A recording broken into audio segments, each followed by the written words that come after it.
The fantasy news must flow. Welcome everybody to another episode of Fantasy News. I am your bleary-eyed goblin host, Daniel Greene, and today we have a fantastic collection of news to get through.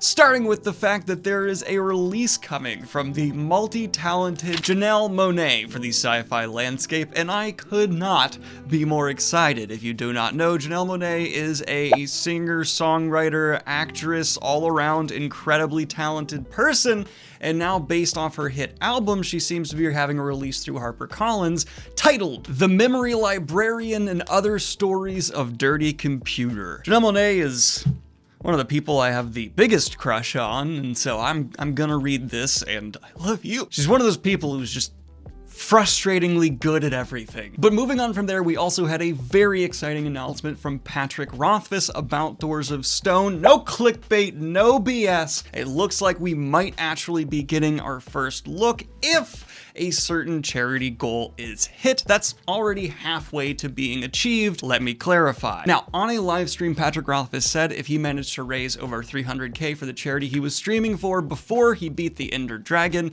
he would read the prologue to Doors of Stone on stream. But this has since been added to on his Twitter. Let me get into the details. Patrick Rothfuss tweeted, "If folks raise $333,333 on my charity team page before I manage to kill the Ender Dragon, I'm gonna do three things. 1, share the prologue of Doors of Stone on my live stream. 2, share a full chapter of Doors of Stone. 3, share a third Temerate related secret, perhaps the opening pages of the comic we're doing for the boy who loved the moon. 3 facts on the Minecraft side. No creative mode, no mods, no help, no bull.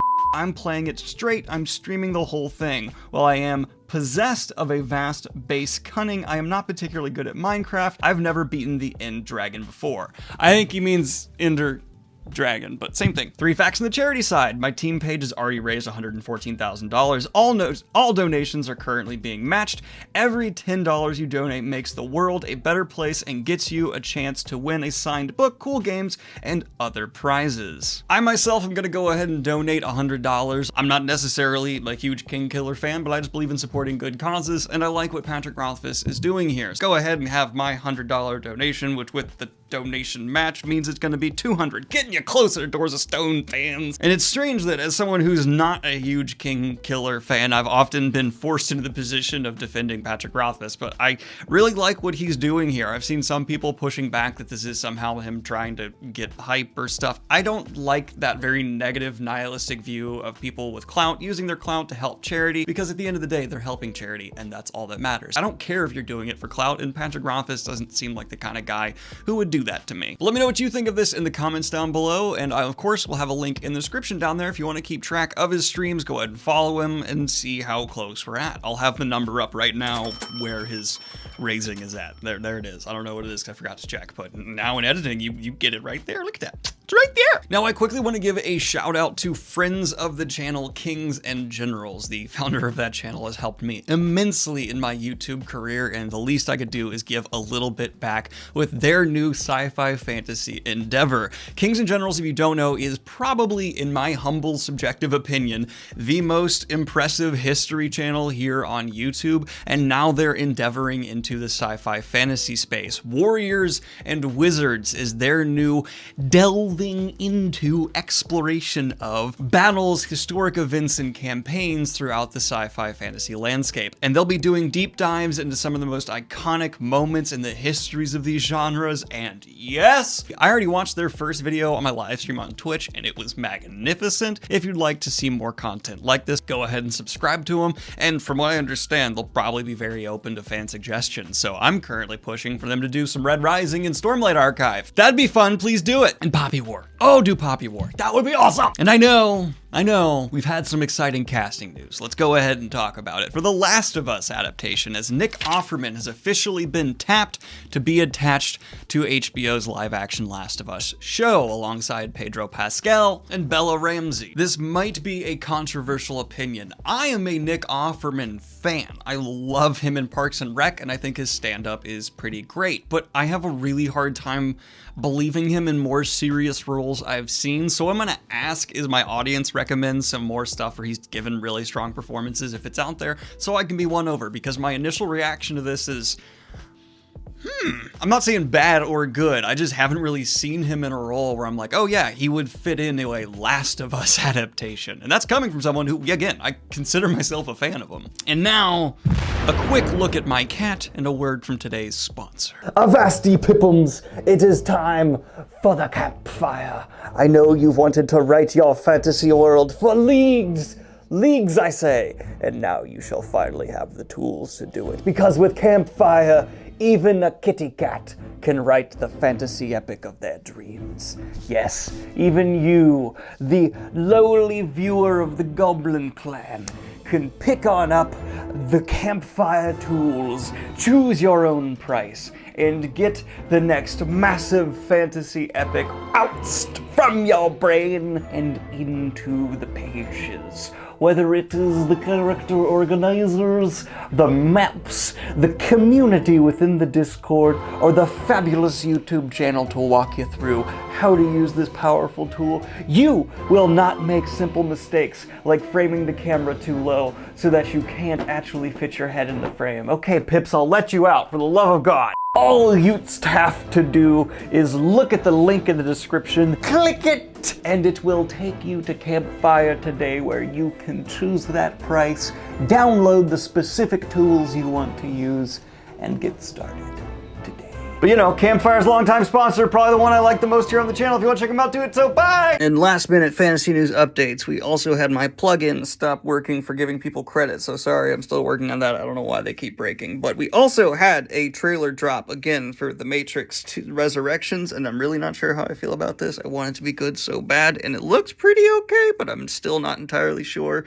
I just really love the original movie. But we also had Brandon Sanderson posting an update saying that the Lost Metal will be released November 15th of 2022. The conclusion to Mistborn Era 2. Actually said to be a shattering conclusion, so whatever that means. My beard looks more full than I'm used to it looking. Yay me! Now this next story, it's either going to be great or it's going to be great. Two very different types of great, but you know what I mean. And that is, we've gotten the news that Nicolas Cage has been cast as Dracula. The actor makes his big studio return, signing on to star opposite Nicholas Hoult in Universal's monster movie. Nick, Mr. Cage, Nicolicki, KGAG, yes, just do what feels right. I've seen Nicolas Cage recently truly give some outstanding performances in stuff like Pig. Yes, this guy is a genuinely great actor despite all the memeing around him. I'm not sure if I want to see him go full out Cage or actually give this a nuanced like portrayal where he's trying really hard.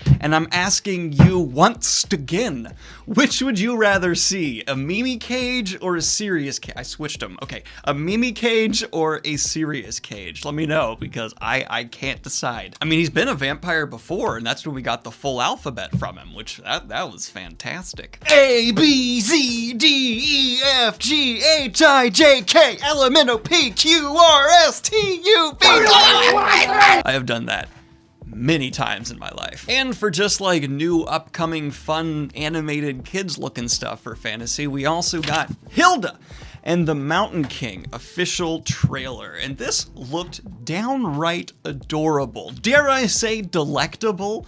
I daren't. That's not a word I would actually apply to this, but it was very cute, and I recommend you give it a look. Now, I usually refrain from covering superhero news because the internet is saturated in it, especially Marvel news, but this is something that's cool enough that I actually do want to cover it here, and that's that Kevin Feige has confirmed if we see Daredevil in the MCU, it will be Charlie Cox as Daredevil. There's been a lot of headlines reframing this as confirmed Daredevil appearing soon.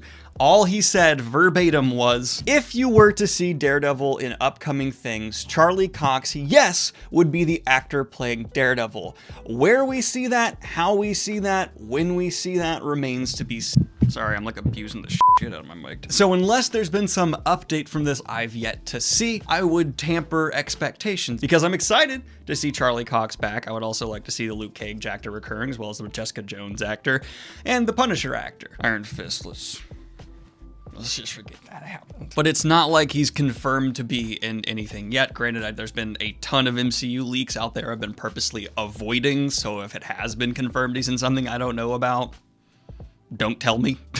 But I am going to break down and cover one other piece of Marvel news. It got me excited, and that's that we are getting a Spider-Man Into the Spider-Verse 2 trailer, and it looks good. Oh, Spider-Man Into the Spider-Verse is easily in my top 3 superhero movies of all time, and that's not a controversial opinion to have, I think, by any stretch of the imagination. I think it goes the original Superman, Into the Spider-Verse, and... I changed my mind, Logan. Actually, might be number 2 for me. But this follow-up trailer looked just as visually stunning and got me going like, don't be giving Disney your money. Hashtag Disney must pay. It looks good. And branching off this, we have our last story of the day in a piece of news that I'm a bit conflicted on, and that's that we've had Avatar Studios confirming they are working on a 2D/CG animation style similar to Spider-Man Into the Spider-Verse 4, an Avatar project. And cool, Avatar is a franchise's one I'm either really looking forward to the future of, but there's also this like I've been hurt before feeling in my gut where I've seen franchises milked to the point where there's like nothing left. But I don't think that applies to Avatar. Avatar, even though it's had some stumbles obviously along the way, it's got so much gas left in the tank for me, especially if they're still willing to just explore whole new timelines and characters. This world is big and rich enough that I really do believe some new stories can be told. So seeing them move in this direction, that's neat, and I'm okay with it. I think I'm just having like trauma from previous adaptations and stuff from other franchises making me go like, no, leave me alone. But with the live action show coming out, competing with some upcoming Avatar studio stuff, you can't really deny that the future of the Avatar franchise is at least going to be interesting in one regard, and that's that it's competing with itself. I mean, seeing the creators of the show leave that Netflix live action thing, that was one of the biggest death blows I've seen to a show before it's ever come out that I've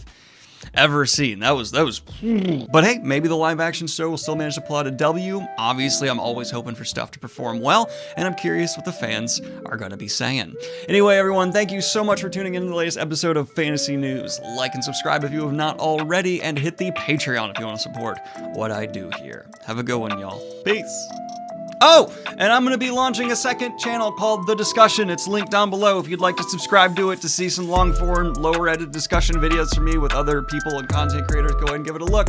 Video's up there soon. Okay, thank you. Bye. Problem, I can't give you guys the proper plug-in things for your Patreon shout-outs, so I'm just going to say your names instead and give special voices to the people who are high tier. Thank you, Tavin. Thank you so much to Andrew Brarham. And, okay, funny voices for Zeta. And we also get a funny voice for